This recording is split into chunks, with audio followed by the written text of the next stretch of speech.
नमस्कार, मी सुभाष कोकळे. आपण पाहताय TV6 मराठी न्यूज. पाहूया आजच्या ठळक घडामोडी. बातमी महत्त्वाची महाराष्ट्रातून येते. पूर्वीच्या युवा प्रशिक्षणार्थींना भरतीमध्ये प्राधान्य द्या, अन्यथा सांगलीत आंदोलन.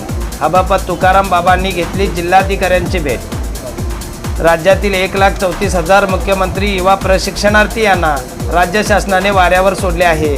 सध्या या योजनेअंतर्गत भरती सुरू आहे. तेव्हा शासनाने जाहीर केल्याप्रमाणे भरतीमध्ये पूर्वीच्या युवा प्रशिक्षणार्थींना प्राधान्य द्यावे.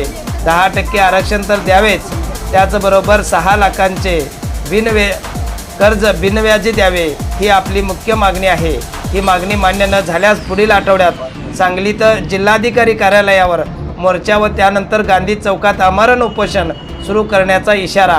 मुख्यमंत्री युवा प्रशिक्षणार्थी योजनेसाठी राज्यभर आंदोलन करणारे चिखलगी भुयार मठाचे मठाधिपती श्री संत बागडेबाबा मानवमित्र संघटनेचे सर्वेसर्वा हबापत तुकाराम बाबा महाराज यांनी आयोजित पत्रकार परिषदेत ही माहिती दिलेली आहे.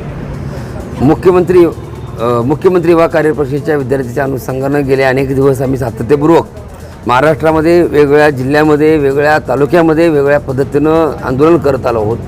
तब्बल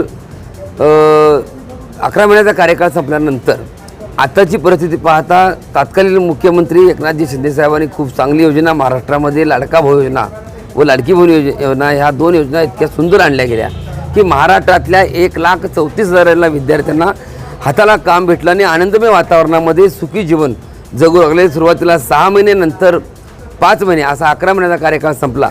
त्यावेळेस आम्ही तत्कालीन मुख्यमंत्री व आताचे उपमुख्यमंत्री एकनाथ शिंदेसाहेबांची भेट घेतली. अनेक मंत्री महोदयांची भेट घेतली आणि त्यांनी सांगितले की याच्यावरती मी मार्ग काढतोय, तोडगा काढतोय. अनेक निवडणुकीमध्ये आश्वासन दिलं, जिल्हा परिषद निवडणुकीमध्ये आश्वासन दिलं, नगरपालिका निवडणुकीमध्ये आश्वासन दिलं, आमदारकीच्या निवडणुकीमध्ये आश्वासन दिलं. वेगवेगळ्या माध्यमातून वेगवेगळ्या पद्धतीने सातत्यपूर्वक आश्वासनाचा अगदी भडीमार झाला. आम्ही सरकारच्या विरोधात नाही, तर सरकारला आम्ही विनंती करतोय की महाराष्ट्रामध्ये हे रोजगार मुलं जे आहेत बेरोजगार झालेले आहेत, वेगळ्या वळणाला चाललेले आहेत, त्या मुलांना हाताला काम भेटलं पाहिजे, ही प्रमुख मागणी घेऊन श्री संत बागडेबाबा मानवमित्र युवा कार्यप्रशिक्षण महाराष्ट्र राज्य याच्या वतीने वेगवेगळे आंदोलन, छत्री आंदोलन असेल, नागपूर या ठिकाणी चॉकलेट मोर्चा असेल, वेगवेगळ्या पद्धतीनं सांगलीमध्ये अमरण उपोषण असेल, नाशिकमध्ये नदीच्या काठी आंदोलन असेल, वेगवेगळे आंदोलन केले तरी देखील सरकार मायबापला ह्या युवा प्रशिक्षणाची दया येत नाही आहे.